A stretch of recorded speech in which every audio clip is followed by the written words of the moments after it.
Chaque jour dans la France Bouge, Brigitte Klinkert, on découvre une marque, un endroit qui font la fierté de notre pays ou des belles entreprises parce qu'elles traversent des générations, elles sont là.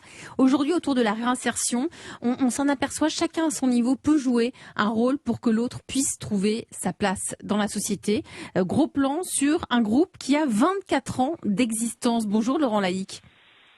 Bonjour. Vous êtes le président de la VARAP. Là aussi, c'est une entreprise qui permet à des gens qui ne croient plus en rien de retrouver une motivation, de retrouver une estime de soi et de faire quelque chose de leur vie à travers le travail. Et ça, vous vous impliquez là-dedans. Tout à fait. La VARAP a été créée justement avec une raison d'être particulière qui est permettre à chacun de jouer son rôle dans la société. Pas uniquement tenir une place, mais vraiment être acteur, se révéler, prendre confiance en soi, etc. Et pour ce faire, cette entreprise va recruter des personnes dites en difficulté d'emploi, certaines complètement invisibles, échappant à tous les radars du service public pour l'emploi, et va salarier ces personnes et faire en sorte de mettre un système d'accompagnement au travers du métier et du travail qu'elles font pour qu'elles puissent s'en sortir. Mais comment vous allez les chercher, ces gens invisibles, justement? Comment vous arrivez à les réintégrer dans un parcours de vie? Alors, on arrive à les réintégrer dans un parcours de vie pour plusieurs raisons. D'abord, sur chacun des territoires où on est présent, on a des partenaires. On a cité des missions locales, les plis, les centres sociaux, enfin, il y en a, selon les territoires, beaucoup. Et donc, on passe des partenariats avec ces différents organismes pour pouvoir sourcer, pour pouvoir recruter des personnes qui sont dans des situations d'exclusion.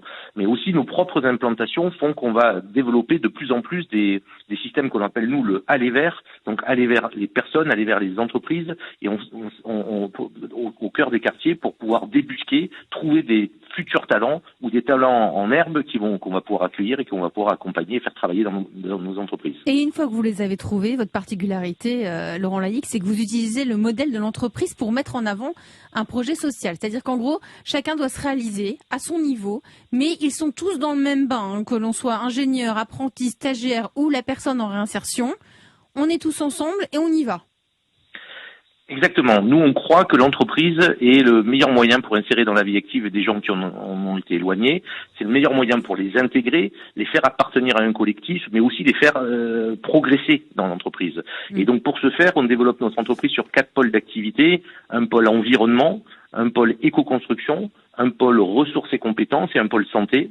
Et au travers de ces activités qui sont des activités inscrites dans le monde concurrentiel, on va développer du chiffre d'affaires, développer des marges et surtout permettre que cette marge puisse être mise à contribution et au service du développement personnel des personnes en difficulté d'emploi. Mais c'est le point le plus important que vous nous dites, développer de la marge, donc gagner de l'argent.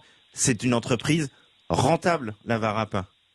Alors, il faut, comme toute entreprise, une entreprise qui ne se développe pas, une entreprise qui n'équilibre pas son compte d'exploitation n'est pas une entreprise viable. Donc, effectivement, nous, sur nos marchés, on développe de la marge, on essaye d'être le plus rentable possible, mais pour nourrir notre finalité, qui est exclusivement sociale, et donc permettre de réfléchir ces gains que l'on a sur l'accompagnement des personnes. On ne le fait pas seul, évidemment. Madame la ministre qui est ici présente le sait bien, on développe des partenariats avec l'État, des conventions au travers d'aide au poste, et qui nous permet d'obtenir des financements spécifiques pour faire en sorte que la personne en début de parcours qui est moins productive, moins rentable entre guillemets, c'est pas joli, mais voilà,